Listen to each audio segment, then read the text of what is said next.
You're listening to the Central Indiana Sports Report with your host, Greg Mengelt.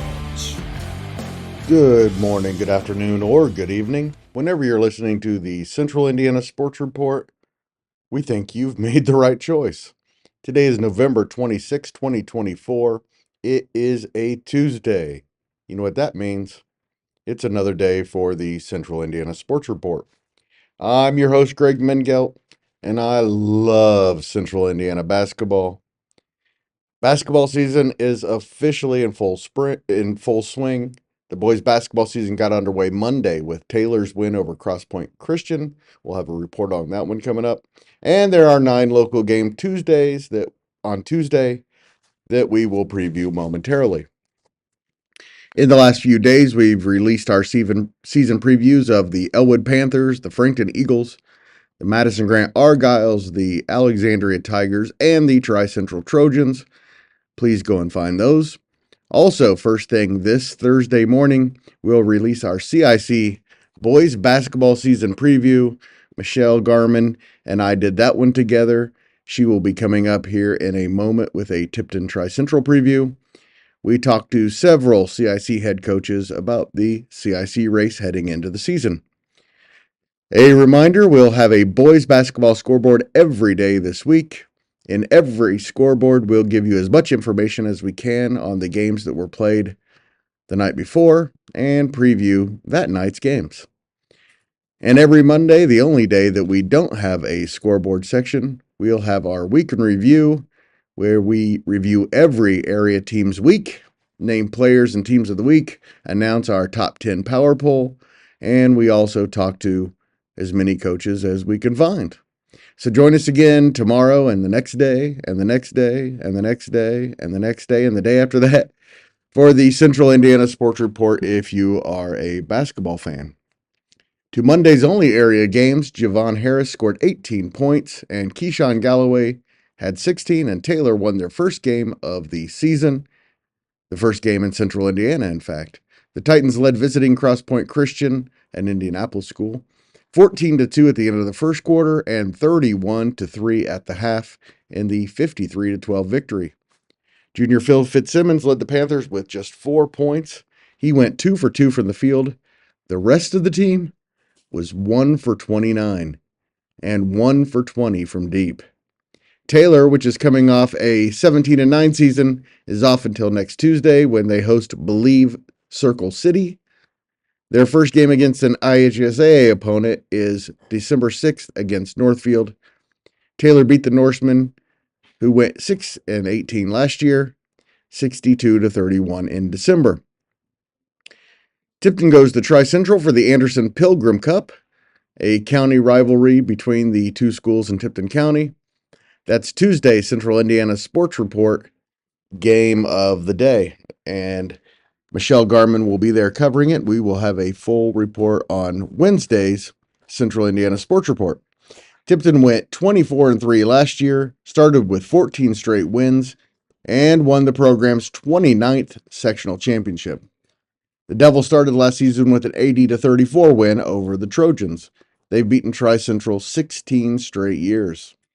Let's have Tipton Tribune sports editor Michelle Garman tell you more about the game. Yeah, Tuesday night will be the annual Pilgrim Cup battle between the two teams. This game, for years, was on the Wednesday night before Thanksgiving, which is how Randy Hugler, the sports editor of the Tipton County Tribune at that time, came up with the idea to have a trophy, and they named it the Pilgrim Cup. And then it's always been played Wednesday before Thanksgiving, except for when football, when Tipton or Tri-Central had football success and they had to move the game back. And then just a handful of years ago, they decided to move the game to Tuesday night, just because it gives more people time to because now when a lot of schools are out on Wednesday for Thanksgiving break, so if you play Tuesday night, then it allows travel days for families that are going somewhere for Thanksgiving, and they don't have a game late that night, get up and have to worry about Thanksgiving the next morning. I personally like it I like it moved back to the Tuesday. I think it's really nice. But yeah, it's you know, Tipton has won them all since 2006, and a lot of them have not they have not always been super close. Last year's was not. Tri Central, who was missing a senior starting guard, and Landon Grant at that time, they just did not handle Tipton's pressure well from the get go.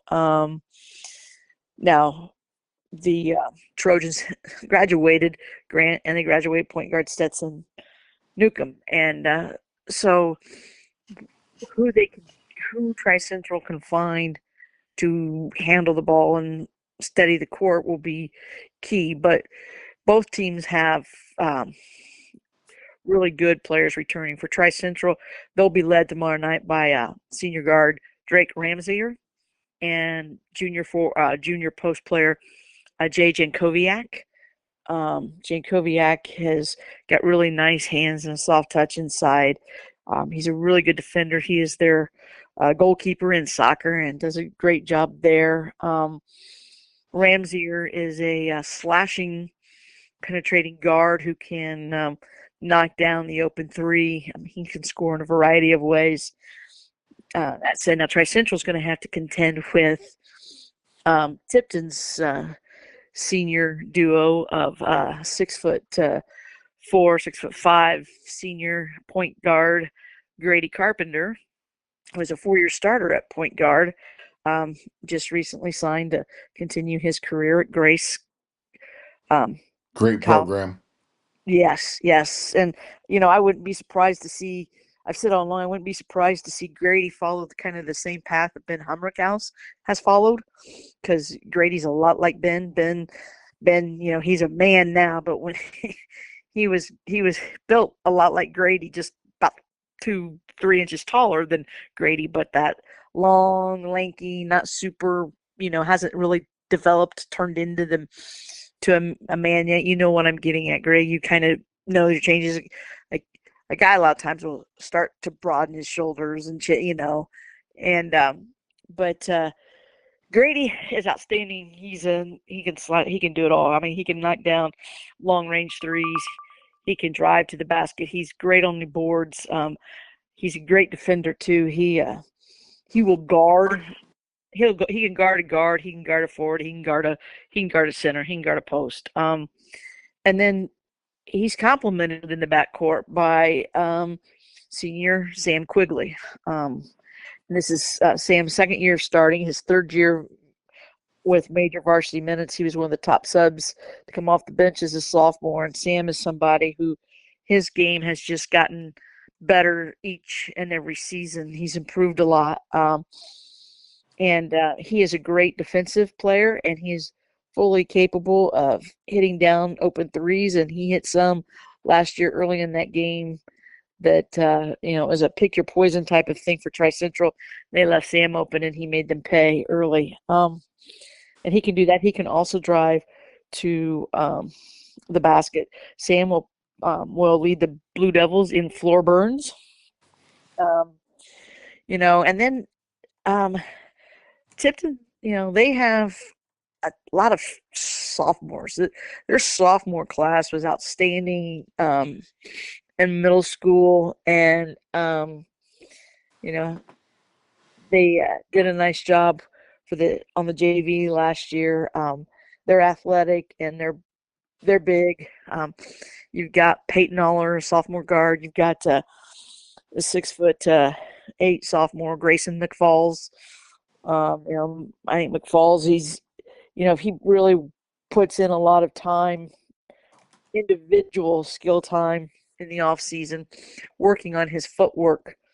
I mean, that's something I think he still has to improve. I'll be anxious to see how much his footwork improved from last year to this year, tomorrow night in the game. Tri Central's got the Cherry twins, Nate and Jake, that will help in the backcourt moving up. game will be at Tri Central. It's a little bit smaller venue. It can be noisy. Sad part is this game used to be, like a sellout.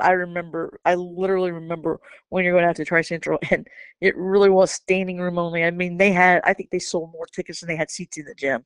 I mean, there were people lined up in the halls and, kind of along the stairs leading up to the balcony and along the Should still wall be and that everything. way. Pardon? It should still be that way. Oh, I know, but it's really, it's kind of sad. It really isn't that way anymore, and I don't understand it because I still say you're the cheapest entertainment that you can take your family to for a night is a high school event. That's right. By the time you pay ticket prices, it still costs less to enter a game. Although I shouldn't say that because I think that I'm not exactly sure what the prices are at the Diana Theater anymore, but they always had great Right. But and But similar. concession stand prices are a little higher now, but they are higher everywhere. And high school, but I'm looking forward to seeing tomorrow night. I'm looking forward to seeing both teams because they both, like I said, lost some key seniors, gone from Tipton is Nolan Swan and Jackson Money, Ryan Tracy, three starters, and they were good starters for Tipton last year. Now, Tipton also does have back another junior or senior, take that back, another senior who is just I call him Mr. Energy. He's another guy, floor burns, but just hustles on the rebounding and battles hard, and that's Landon Spidell. He's a senior. He's like a jumping jack. He's an outstanding athlete. He's gotten stronger.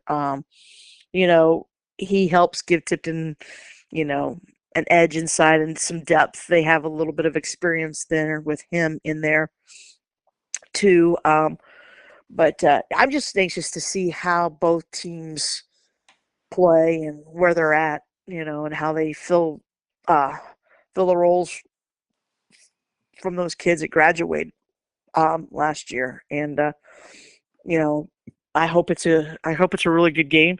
I like both coaches a lot. They're both do I think a great job.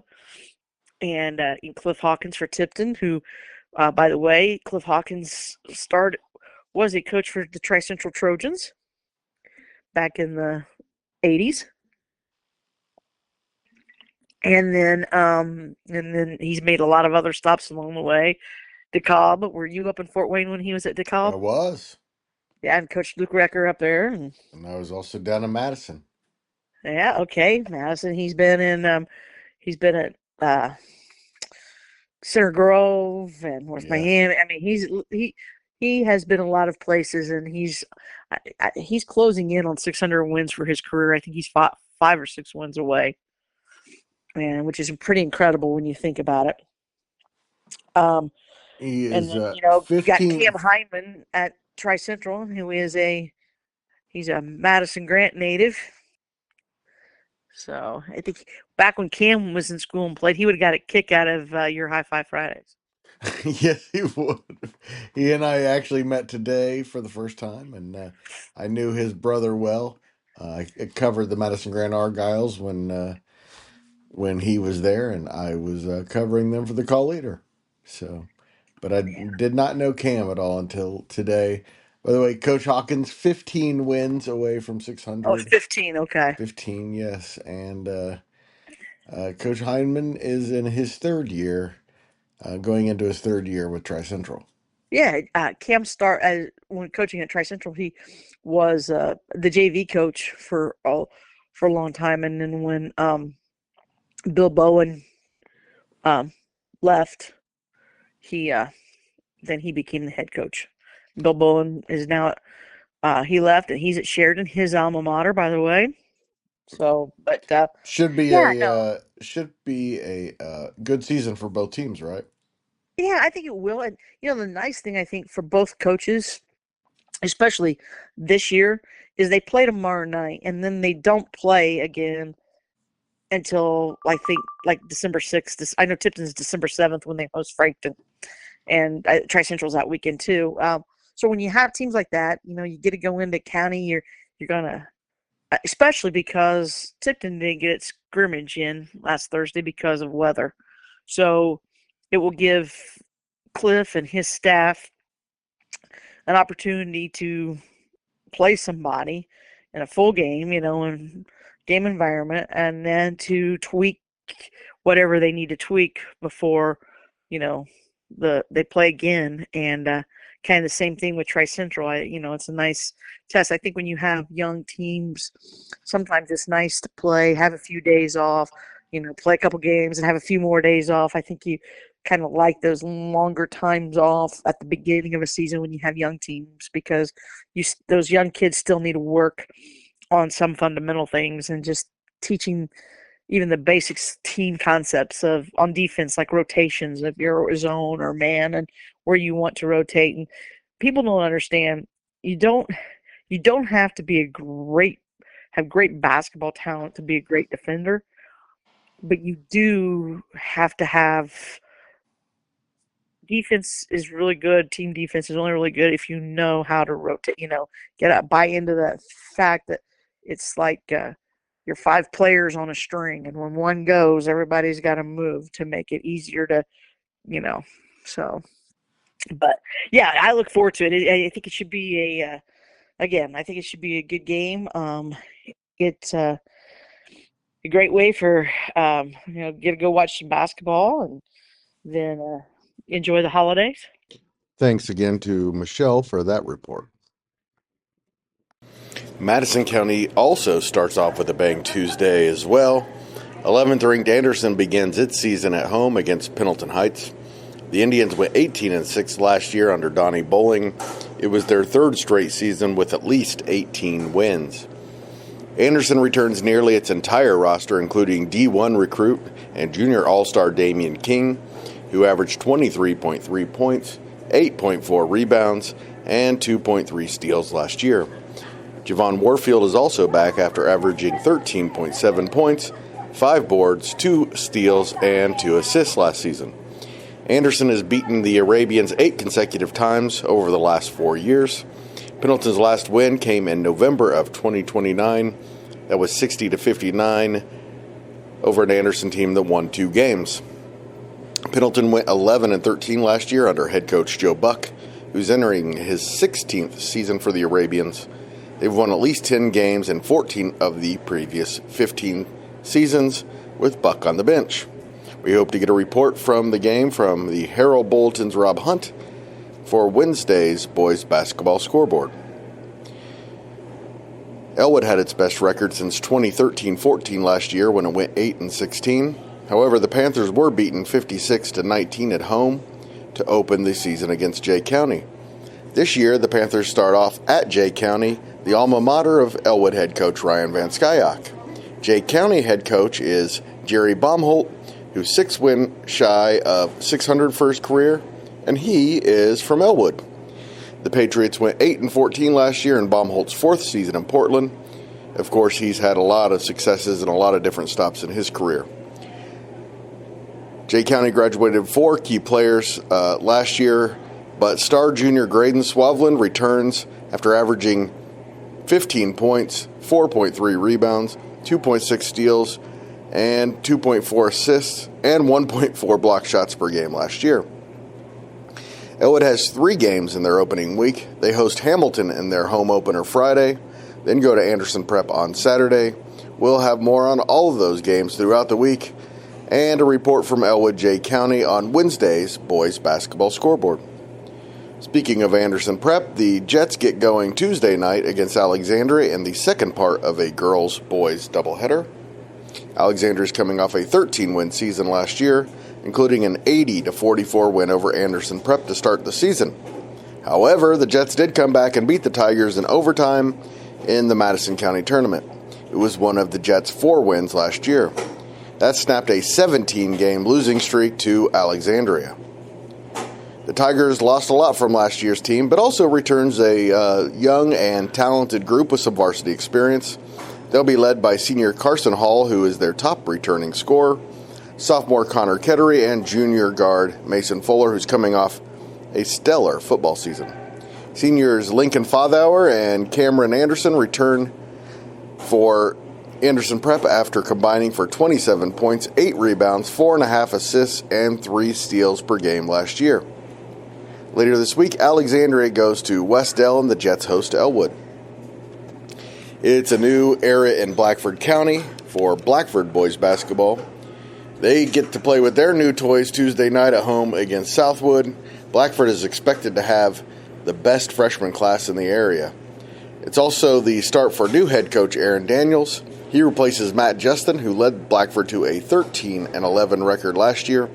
The Bruins have a talented freshman class, but also returned some key players from last year, including senior Gage Baker, who led the team at 12.4 points and 6.8 rebounds per game last year as a junior, and senior Jacob Lease, who averaged 9.1 points, 3.2 rebounds, 2.5 assists, and 2.5 steals last year. Southwood went 8-16 last year and opened the season with a 74-67 home win over Blackford. The Knights have a very talented junior class, led by Bryce Wilcox, who averaged 15.7 points and 9 rebounds last year. Speaking of new eras, Kokomo returns in 2024-25 without Flory Badunga, who is now starring for Kansas. They also lost star Carson Rogers. However, the Wildcats have some talent back, led by seniors Zion Bellamy and Corbin Hamill. Kokomo starts its season Tuesday at Western. In fact, they start their season with 3 straight road games. After Tuesday, they're off for 10 days before going to Peru and Dwenger on back-to-back nights, December 6th and 7th. Kokomo has beaten the Wildcats the last 3 years, including 69-22 to start last season.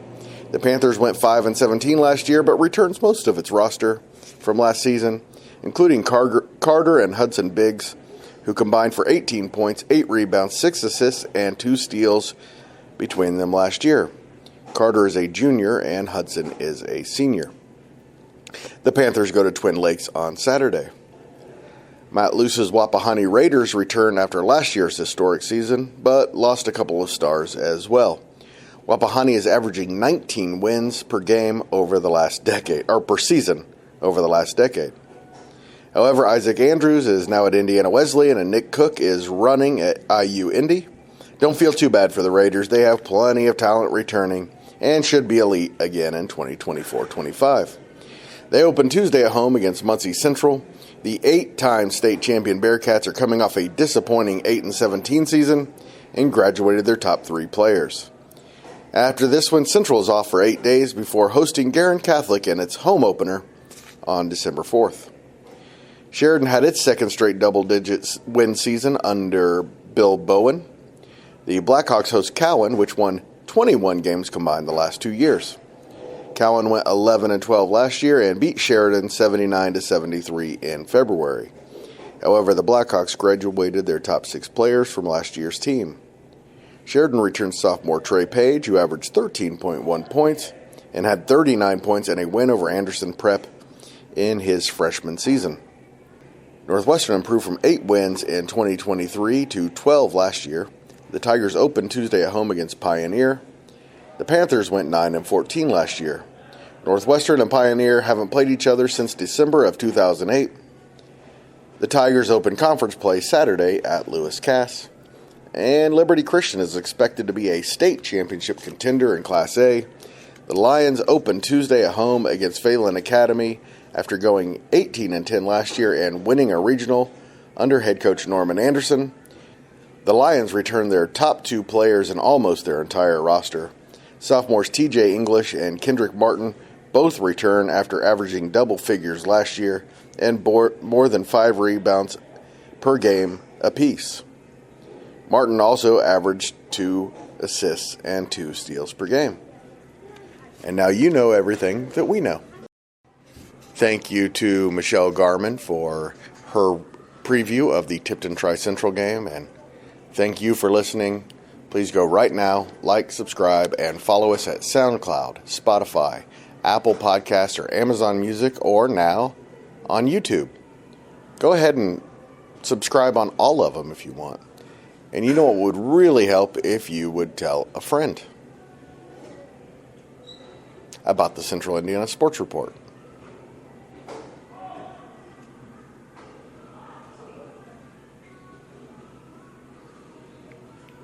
The Central Indiana Sports Report is a product of ITG Media. And I love Susan.